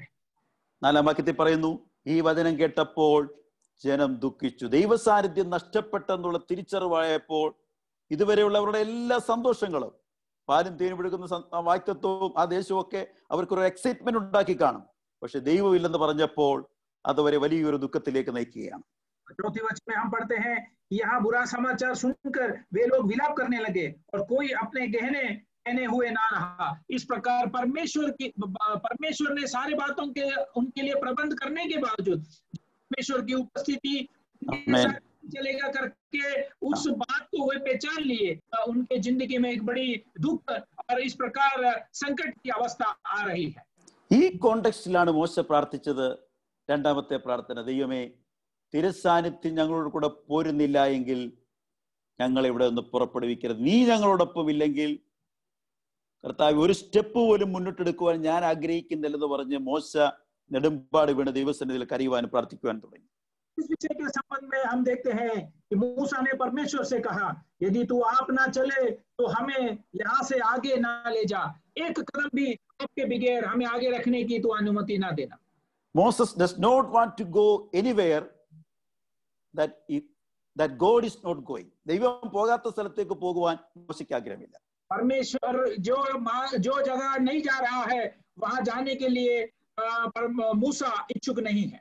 Better the desert with God than Canaan without God. और वो समझता है कि उस मरुस्थल परमेश्वर के साथ उस मरुस्थल परमेश्वर के बगैर उस कनान देश से श्रेष्ठ है. ആമേൻ. ദൈവത്തെ കൂടാതെയുള്ള കനാനിനേക്കാളും പാലും തേനും ഒഴുകുന്ന ദേശത്തെക്കാളും നല്ലത് ദൈവത്തോടു കൂടെയുള്ള മരുഭൂമി തന്നെയാണ് ഏറ്റവും നല്ലൊരു തിരിച്ചറിവ് മോശയ്ക്കുണ്ടായിരുന്നു. और मूसा ने इस बात को पहचान लिया, उस दूध और मधु बहने वाले देश में परमेश्वर के बगैर मरुस्थल परमेश्वर के उपस्थिति के साथ उस मरुस्थल अच्छा है, उत्तम है. എന്നെ കേൾക്കുന്ന മാന്യ സഹോദരങ്ങളെ, നമ്മുടെ ക്രിസ്തീയത്തിൽ ഏതിനാണ് നമ്മൾ പ്രാധാന്യം കൊടുക്കുന്നത്? ഏതാണ് നമ്മളെ സംബന്ധിച്ച് പ്രാധാന്യം? നമ്മൾക്ക് ലഭിച്ചിരിക്കുന്ന ദാനങ്ങളാണോ അതോ ദാതാവാണോ നമ്മളെ സംബന്ധിച്ച് പ്രയോറിറ്റി? मेरे वचनों को सुनने वाले प्यारे बहनों, प्यारे भाइयों, हमारे मसीह जिंदगी में हम किस बात को ज्यादा अहमियत देते हैं? हमारे बातों को प्रबंध करने वाला या उस दाता को हम ज्यादा महत्व देते हैं या फिर उन बातों को ज्यादा महत्व देते हैं? നമ്മൾ കേവലം ദാനങ്ങൾക്ക് വേണ്ടി ദൈവത്തെ സേവിക്കുന്നവരാകരുത്. हम केवल परमेश्वर के दानों के लिए उसकी सेवकाई करने वाले नहीं बने. ദൈവസാന്നിധ്യമില്ലാത്ത യോഗങ്ങൾ, ദൈവസാന്നിധ്യമില്ലാത്ത പ്രഭാഷണങ്ങൾ, ദൈവത്തിന്റെ അനുമതിയും സാന്നിധ്യമില്ലാത്ത യാത്രകൾ, ദൈവത്തെ കൂടാതെയുള്ള തീരുമാനങ്ങൾ, ഇതൊക്കെ നമ്മൾ തിരുത്തേണ്ടിയിരിക്കുന്നു, തിരിച്ചറിയേണ്ടിയിരിക്കുന്നു. परमेश्वर के उपस्थिति के बगैर प्रचार, परमेश्वर की उपस्थिति के बगैर प्रार्थना, इस प्रकार की बातें, संगति, सब हमें पहचानना, जानना जरूरी है. ദൈവമക്കളെ, നമുക്ക് ഈ കാലഘട്ടങ്ങളിൽ ഇനിയും അറിവുകളല്ല ആവശ്യം, ചില തിരിച്ചറിവുകളാണ് എനിക്ക് നിങ്ങൾക്കും ആവശ്യമായിട്ടുള്ളത്. അറിവും അല്ല, തിരിച്ചറിവുകളാണ്. और इन दिनों में हमें ज्ञान की कोई जरूरत नहीं है, मगर कुछ बातों को और पहचानने की और समझने की जरूरत है. ദൈവം ഈ പ്രാർത്ഥനയ്ക്ക് മറുപടി കൊടുത്തു. എന്റെ 14-ാം വാക്യത്തിൽ നമ്മൾ ഇങ്ങനെ വായിക്കുന്നു, എന്റെ സാന്നിധ്യം നിന്നോട് കൂടെ പോരും, ഞാൻ നിനക്ക് സ്വസ്ഥത നൽകും. So I will give you rest. ദൈവം പറയണം, എന്റെ സാന്നിധ്യവും നിന്നോടൊപ്പം വരും, ഞാൻ നിനക്ക് സ്വസ്ഥതയും തരുമെന്ന് ദൈവം പറഞ്ഞു. വേഴ്സ് 14. मूसा के उस दूसरे प्रार्थना के भी उत्तर परमेश्वर 14वें वचन में देता है कि यहोवा ने कहा, मैं आप चलूंगा और तुझे विश्राम भी दूंगा. केवल उनके साथ चलना ही नहीं, मगर उन्हें विश्राम भी देकर उन्हें चलाने की बात परमेश्वर. താൻ ചോദിച്ചത് സാന്നിധ്യമാണ്. ബൈ വൺ ഗെറ്റ് വൺ എന്ന് പറഞ്ഞ പോലെ ചോദിച്ചത് സാന്നിധ്യമാണ്. ദൈവം പറഞ്ഞു, നിനക്ക് സാന്നിധ്യം നിന്നോടൊപ്പം ഉണ്ടാകും, നിന്നോടൊപ്പം മാത്രമല്ല ജനത്തോടൊപ്പം ഉണ്ടാകും. I will give you rest. കാരണം ദൈവ സാന്നിധ്യത്തിന് പുറത്തായപ്പോൾ മോസസ് ബിക്കം റെസ്റ്റ്ലെസ്. തന്റെ മനസ്സിന്റെ സ്വസ്ഥത നഷ്ടപ്പെട്ടു. അപ്പൊ ദൈവസ്ഥാനത്തിലേക്ക് മടങ്ങി വന്നപ്പോൾ ദൈവം പറഞ്ഞു, നിന്റെ ഹൃദയത്തിന് വലിയൊരു സ്വസ്ഥത ഉണ്ടാകും.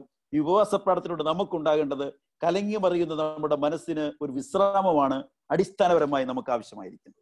और इस प्रकार परमेश्वर मूसा को उत्तर दे रहा है कि मैं तेरे साथ चलूंगा, उतना ही नहीं, मगर तुझे विश्राम दूंगा. क्योंकि मूसा ने जब परमेश्वर से सुना कि मैं तुम्हारे साथ नहीं चलूंगा, तो मूसा बेचैन हो गया. इस प्रकार उसका आराम खो गया और नष्ट हो गया. मगर जैसे ही तब परमेश्वर जाना कि उसे विश्राम की जरूरत है, और इसीलिए परमेश्वर उसे कहता है कि मैं अपने आप तेरे साथ चलूंगा और तुझे विश्राम भी दूंगा. നമ്മുടെ യാത്ര ദൈവത്തോടൊപ്പമാകട്ടെ. ദൈവം നമ്മളോടൊപ്പം നടക്കുമ്പോൾ, നമ്മൾ ദൈവസാന്നിധ്യത്തിൽ നടക്കുമ്പോൾ നമ്മുടെ മനസ്സിനകത്ത് വളരെ സ്വസ്ഥതയാണ്. ഭൂലോകം മുഴുവൻ ഇളകി മറിഞ്ഞാലും, ഇവിടുത്തെ ഇക്കണോമിക് സിസ്റ്റം തകർന്നാലും, ജോലി നഷ്ടപ്പെട്ടാലും, എല്ലാ ഷട്ട് ഡൗൺ ലോക്ക്ഡൗൺ ആയാലും, നമ്മുടെ മനസ്സ് പതറാതെ നിൽക്കണമെങ്കിൽ നമ്മൾ ദൈവസാന്നിധ്യത്തിന്റെ ഉള്ളിലായിരിക്കണം. ഞാൻ ദൈവത്തോട് ചേർന്ന് നടക്കുകയാണ്, ഞാൻ ഒറ്റയ്ക്കല്ല, ദൈവം എന്നോടൊപ്പം എന്നുള്ള ബോധ്യമാണ് ഏത് പ്രതിസന്ധിയിലും മുന്നോട്ട് പോകാൻ നമുക്കുള്ള ഇൻസ്പയറിംഗ് ഫോഴ്സ് എന്ന് പറയുന്നത്. अंदर जब रहते रहेंगे, तब कोई भी समस्या, कोई भी प्रतिकूल अवस्था क्यों ना हो, आर्थिक अव्यवस्था टूट जाए, चाहे हमारे जिंदगी में कोई भी प्रतिकूल अवस्था क्यों ना आए, मगर उस सबके बीच में परमेश्वर की उस आराम को और उस उपस्थिति को हम महसूस करके सामर्थ के साथ हम आगे बढ़ पाएंगे.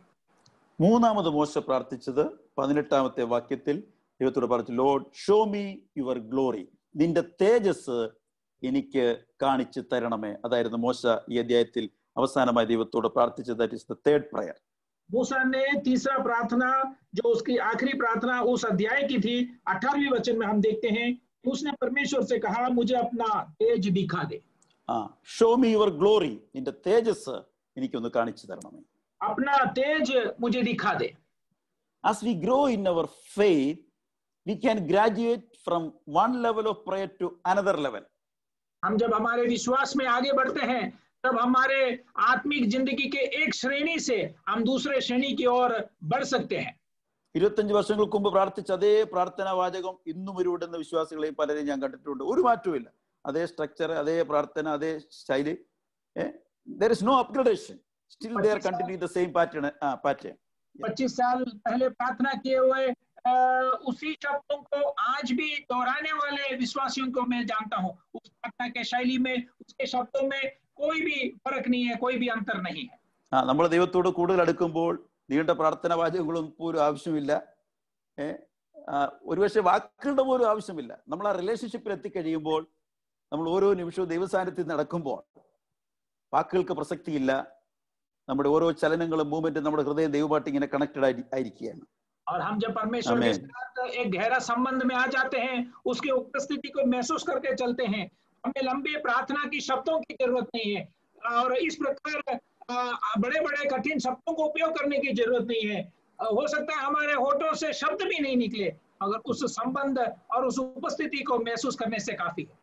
ഇവിടെ എന്താണ് മോശ ചോദിച്ചത്? ഈ തേജസ് എന്നുള്ള വാക്കിന്റെ അർത്ഥം പുറപ്പാട് പുസ്തകം 16-ാം അധ്യായത്തിലും 24-ാം അധ്യായത്തിലും ഒക്കെ ദൈവം തനിക്ക് തേജസ് ആൾറെഡി കാണിച്ചു കൊടുത്തതാണ്. അപ്പോൾ വീണ്ടും തേജസ് കാണിക്കാൻ താൻ പറയുന്നതിന്റെ പശ്ചാത്തലം എന്താണ് വാസ്തവത്തിൽ താൻ ദൈവത്തോട് ചോദിക്കുന്നത്? इस प्रार्थना के द्वारा मूसा परमेश्वर से क्या मांग रहा है? क्योंकि निर्गमन 16 अध्याय में और इसके पहले भी परमेश्वर ने अपने उस महिमा को मूसा को दिखाया हुआ है, मगर मूसा सच्चाई रूप में क्या परमेश्वर से मांग रहा है?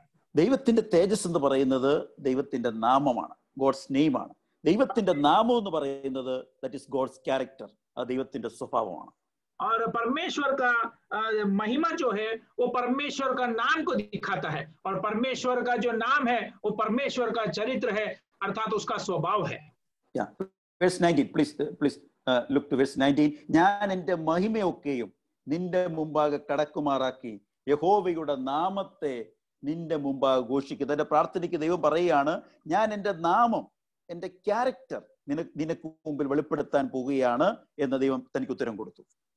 और वहां देखिए परमेश्वर 19 वचन में उसको जवाब दे रहा है कि मैं तुझे मेरा भलाई दिखाऊंगा और मेरे नाम को तेरे सामने इस प्रकार रखूंगा. ഞാൻ പറഞ്ഞത് ദയവായി ശ്രദ്ധിക്കുമല്ലോ. ദൈവത്തിന്റെ തേജസ് എന്ന് പറയുന്നത് ദാറ്റ് ഈസ് ഗോഡ്സ് നെയിം, ദൈവത്തിന്റെ നെയിം എന്ന് പറയുന്നത് ദാറ്റ് ഈസ് ഗോഡ്സ് ക്യാരക്ടർ. और मैं जो बात बताया आप समझ गए करके मैं समझता हूँ, परमेश्वर का जो महिमा है वो परमेश्वर का अर्थात उसका नाम है, और परमेश्वर का नाम जो है उसका अर्थ परमेश्वर के उस ഇതുവരെ മോശ ദൈവത്തോട് ചോദിച്ചത് ലോർഡ്, അവസാനത്തെ പ്രാർത്ഥന പ്രസൻസ് ആയിരുന്നു. Now he is asking for the person. ദൈവം എനിക്ക് നിന്നെയാണ് ആവശ്യം, നിന്നെ പോലെ എനിക്കൊന്നാകണം, നിന്റെ ക്യാരക്ടറിലേക്ക് വേണം. Now he is asking for the person. Previously he asked for the presence. इसके पहले परमेश्वर से उसने परमेश्वर की उस उपस्थिति के लिए प्रार्थना किया, मांगा. अभी हम देखते हैं कि वो परमेश्वर की उस चरित्र को, परमेश्वर के स्वभाव को वो मांग रहा है, प्रार्थना कर रहा है.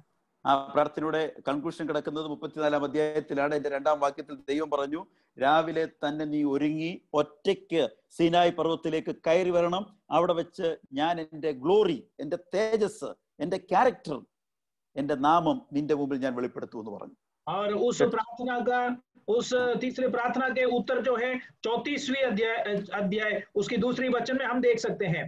और परमेश्वर उससे कहता है कि और बिहान को तैयार रहना और भोर को सीनाई पर्वत पर चढ़कर उसकी चोटी पर मेरे सामने खड़ा होना, और तेरे संग कोई ना चढ़ पाए, और वहां मैं तुझे मेरे महिमा को, मेरे नाम को मैं प्रकट करूंगा. 5-ാം വാക്യത്തിൽ നമ്മൾ വായിക്കുമ്പോൾ യഹോവ മേഘത്തിൽ ഇറങ്ങി അവിടെ അവന്റെ അടുക്കൽ നിന്ന് യഹോവയുടെ നാമത്തെ ഘോഷിച്ചു. ഒരുക്കത്തോടെ പർവ്വതത്തിന്റെ മുകളിൽ വന്ന തന്റെ ദാസന്റെ മുമ്പിൽ ദൈവം തന്റെ തേജസ്, ദൈവം തന്റെ നെയിം, തന്റെ സ്വഭാവം ദൈവം വെളിപ്പെടുത്താൻ തുടങ്ങി. और 5वीं वचन में हम देख सकते हैं, तब यहोवा ने बादल में उतरकर उसके संग वहां खड़ा होकर यहोवा नाम का प्रचार किया. उस तैयारी के साथ आया हुआ अपने सेवक के लिए परमेश्वर अपना उस नाम को, अपना उस चरित्र को, उस स्वभाव को उसके सामने. എന്താണ് ദൈവത്തിന്റെ ക്യാരക്ടർ? 6-ാം വാക്യത്തിൽ പറയുന്നുണ്ട്, ദൈവം കരുണയുള്ള ദൈവം. Is a merciful God. അവൻ കൃപയുള്ള ദൈവമാണ്. Is a gracious God. Is a long suffering, ദീർഘക്ഷമയുള്ള ദൈവമാണ്. ഈസ് എ ഫോർഗിവിംഗ് ഗോഡ്, മഹാദയുള്ള ദൈവമാണ്. ഒരു പുസ്തകത്തിന്റെ പേജുകൾ മറിക്കുന്നത് പോലെ തന്റെ ദാസന് മുമ്പിൽ ദൈവം തന്റെ ക്യാരക്ടറിന്റെ ഓരോ സ്വഭാവ വിശേഷണങ്ങൾ ദൈവം വെളിപ്പെടുത്തുവാൻ തുടങ്ങി. और परमेश्वर का स्वभाव का गुण क्या है, उसका चरित्र किस प्रकार है, 6वें वचन में हम देख सकते हैं. और यहोवा उसके सामने होकर यो प्रचार करता हुआ चला, यहोवा ईश्वर दयालु और अनुग्रहकारी, क्रोध करने में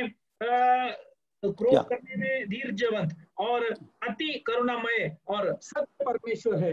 एक पुस्तक के पन्नों को जिस प्रकार है उसी बदलता रहता है, उसी प्रकार परमेश्वर अपने स्वभाव गुणों को बता रहा है.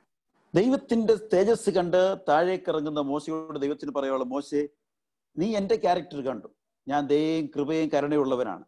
നീ താഴേക്ക് ഇറങ്ങി ചെല്ലുമ്പോൾ നിന്റെ ജീവിതത്തിലൂടെ ആളുകൾ എന്റെ സ്വഭാവം നിന്നിൽ കാണണം. നീ എന്റെ സ്വഭാവത്തെ പ്രതിഫലിപ്പിക്കണം. നിന്റെ മുഖത്തേക്ക് നോക്കുമ്പോൾ, നിന്റെ വാക്കുകൾ കേൾക്കുമ്പോൾ, നിന്റെ ആക്ഷൻ കാണുമ്പോൾ, let people see my character.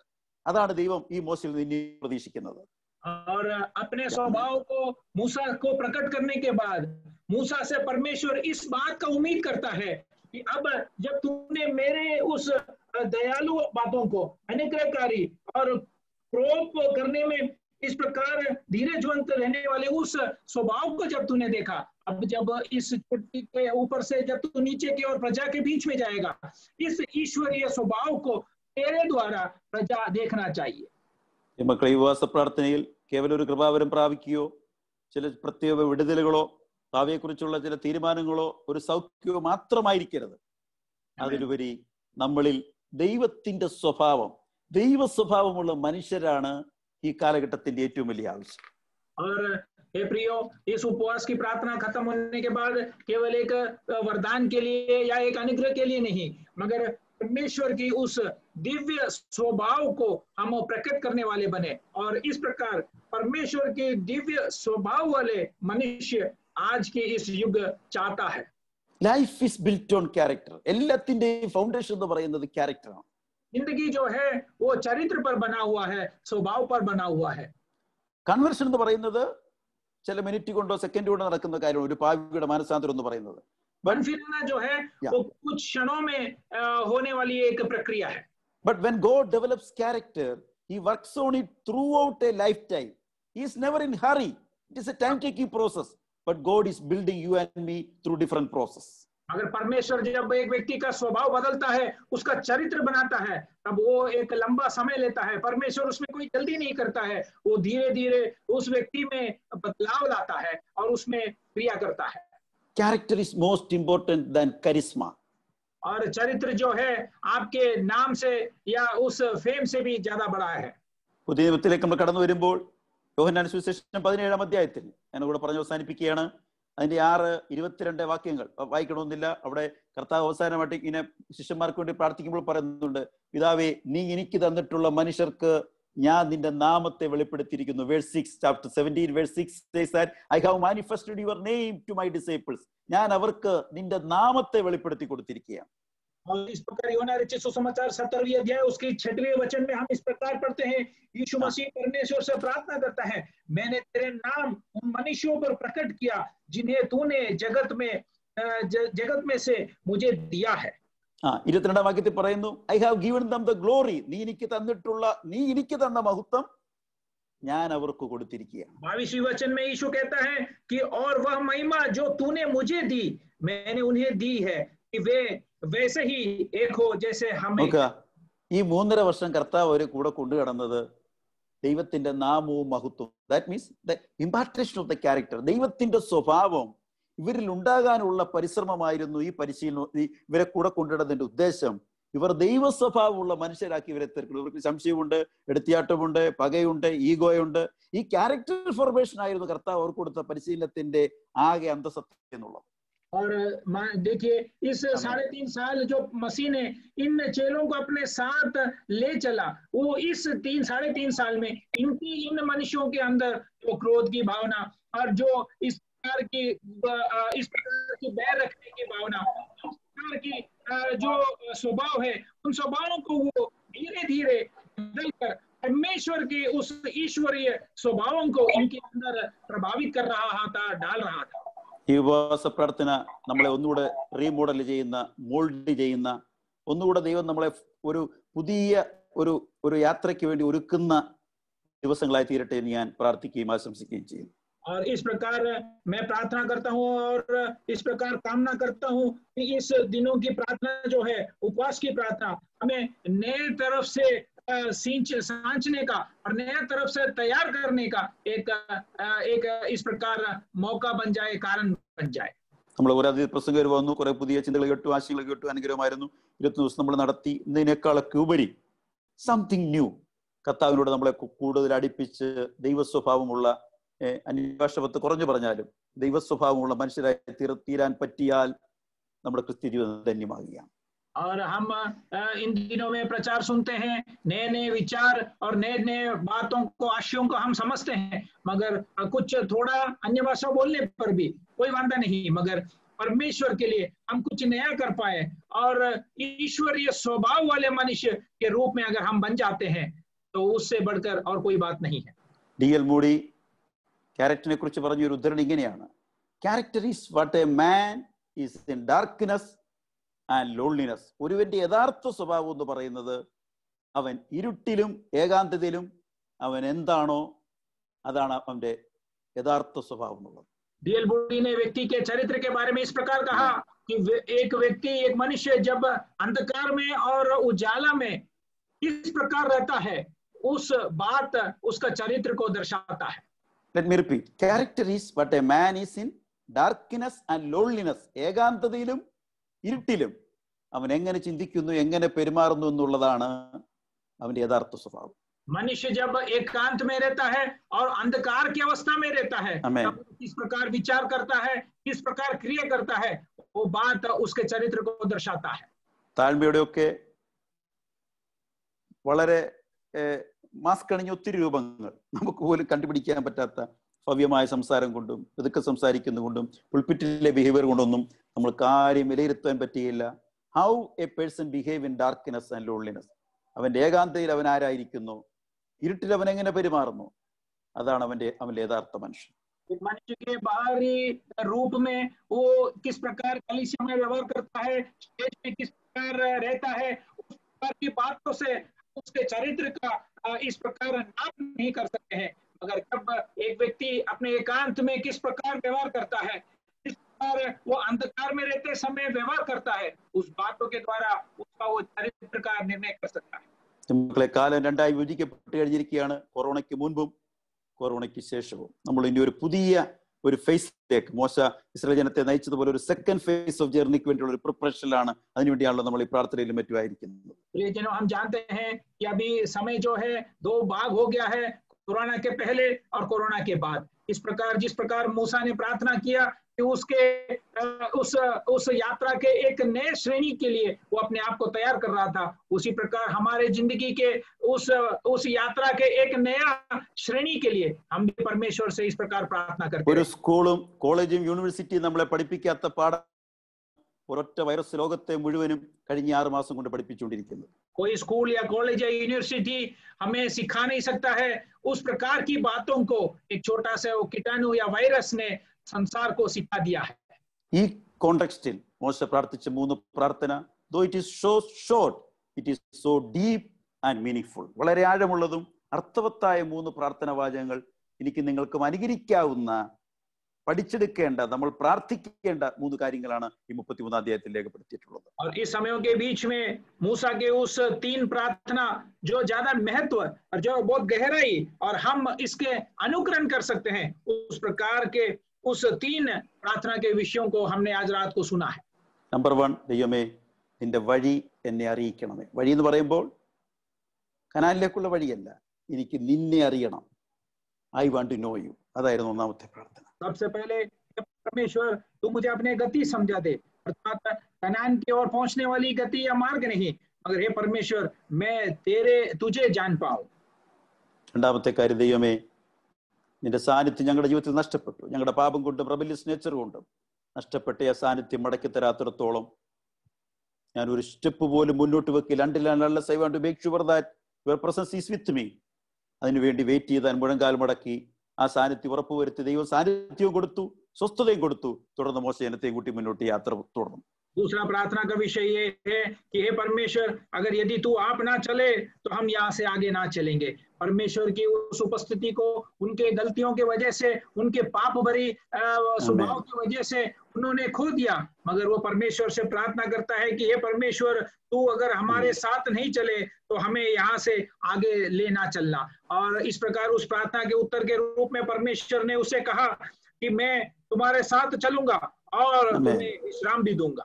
ഒടുവിൽ പ്രാർത്ഥിച്ച ദൈവമേ നിന്റെ തേജസ്, I want to see your glory. ദൈവമേ നിന്റെ മഹത്വം, നിന്റെ ക്യാരക്ടർ അതെനിക്ക് കാണിച്ചു തരണമേ. ആഗ്രഹവും ദൈവം സാധിപ്പിച്ചു കൊടുത്ത് തന്നെ പർവ്വതത്തിന് മുകളിലേക്ക് വിളിച്ചിട്ട് ദൈവത്തിന്റെ ക്യാരക്ടർ തനിക്ക് കൊടുത്തു. അത് വെളിപ്പെട്ടപ്പോൾ 8-ാം വാക്യത്തിലേക്കുന്നു, മോസസ് ബോ ഡൗൺ ആൻഡ് വർഷിപ്പ്ഡ് ദ ലോർഡ്.